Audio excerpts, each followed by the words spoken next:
It's time for another portfolio update for the passive income M1 finance portfolio. One thing you will notice immediately with the portfolio is I've made a couple changes. I actually sold out of Realty Income Corp. I completely sold out of Realty Income Corp. And I whittled down the holdings in the portfolio all the way to just 8 companies. We'll talk about why I'm only focused on 8 companies from here on out, why I made the sale of Realty Income Corp in this video. All right, let's get started. Okay. Whoosh. What's going on, people? It's your boy Kalechi back with another video. If this is your first time around these parts, hit that subscribe button. If you enjoy anything that we talk about on this video, hit that like button. Turn that thing.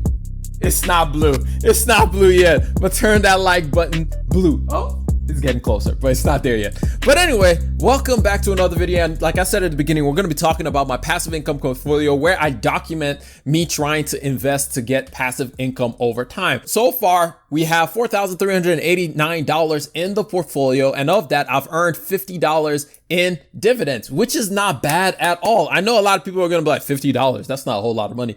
But when you think about it, of it compounding on itself and it continue to grow, it's so awesome to see that as it continues to grow. We'll look at Excel spreadsheet. We can see that for this year, I can aim to make about $69 in this portfolio. If we go over to my tracking, you can see over time just how it has consistently been increasing because I am a net buyer of stocks. I don't care if the stock market is up. I don't care if the stock market is down. I do something called dollar cost averaging. I just continue to buy into the stock market because generally speaking, the stock market over the long haul will continue to go up. So I am a net buyer of stocks. It doesn't mean that I'm always buying the same companies all the time. It means that, I will generally just continue to buy into different stocks. And speaking of which, I have not been a net buyer of stocks this time around. I actually sold out of a few of my holdings. We talked about it a little bit last month that I was starting to make a slight change with the portfolio. I'm starting to make a slight change with my mindset when it comes to investing because something that I've been thinking about a lot recently is just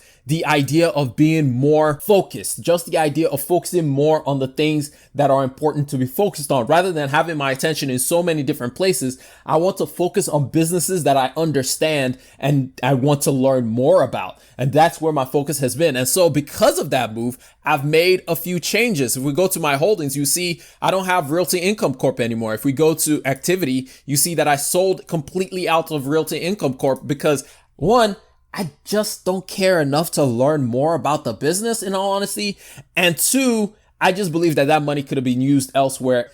If we look at Intel right now, where Intel is, I just believe Intel is a better opportunity for me with everything that's going on. We've talked about Intel multiple times. You can check out videos up here to see everything that I'm documenting about why I'm investing in Intel and why I think Intel is a good buy for me. And so that's what I've been doing. So I sold out of those and I bought some Intel. But the other thing that I added to the portfolio is I added a temporary holding income part of the pie. I added a temporary holding place to put some cash into when I want to dollar cost average. It's a way for me to prohibit myself from just buying stocks at all-time highs because I'm not the type of person who tries to time the market. I'm just the type of person who wants to be in the market. So I just want to continually dollar cost averaging into businesses that I find to be great and wonderful businesses that I want to be a part of. However, there's also something called margin of safety that I have to be aware of. And to soothe my need to always want to invest in something, to my need to always want to buy something in the stock market, I decided to add the JEPI equity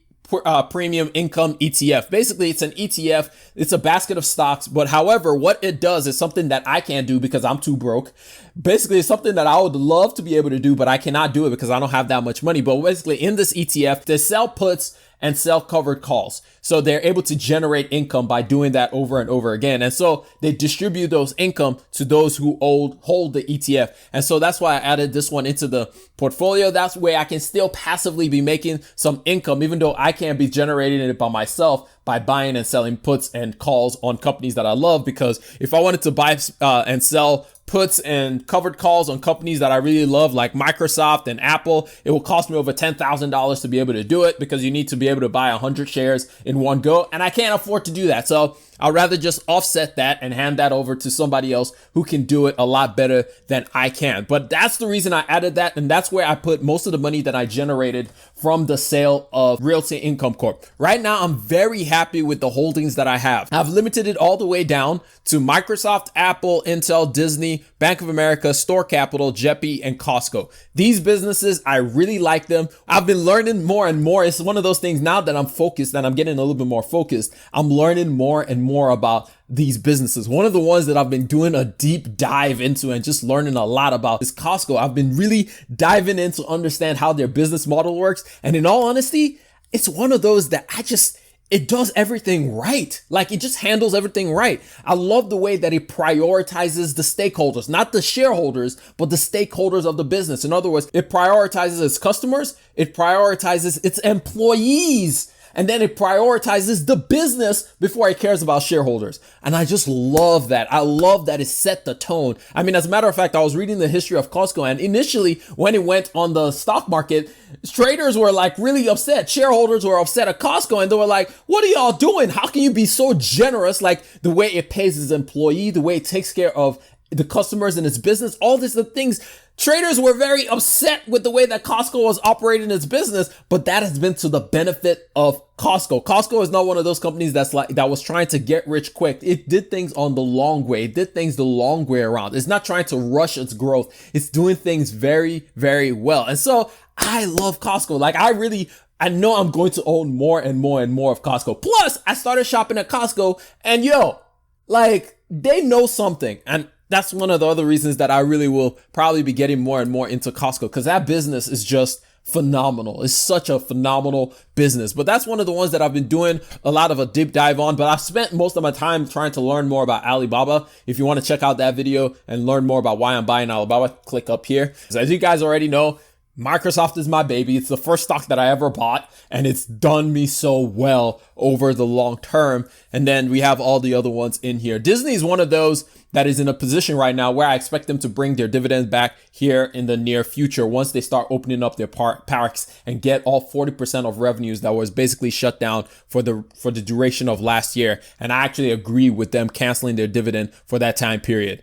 The other thing that I wanted to show y'all is just, if we take a look at my Excel spreadsheet over here, we can take a look at just how the dividends compare year over year. And you can see year over year, we're slowly getting better at earning more and more and more dividends. So far this year, I've earned $29.45, which is more than I earned all of last year. So it's a slow and steady snowball. This is not something that's going to happen overnight. This is something that we're continually building up to. This is something that one day we're going to wake up and we'll be making $1,000 off of dividends alone. And we'll be like, yeah, this is wonderful. But right now I'm at that point where I'm just making about $30 off of dividend in an entire year. And it's not necessarily a bad thing. It is such a nice way to just continue watching over your investments and all those good things. But anyway, that's all I got for y'all as far as this video is concerned. If you learned one or two things, hit that like button. If you enjoyed it, hit that subscribe button. But I'm gonna catch y'all up on the next one. Remember, generosity is always greater than greed. God bless each and every single one of y'all, and your boy is out of here. Peace.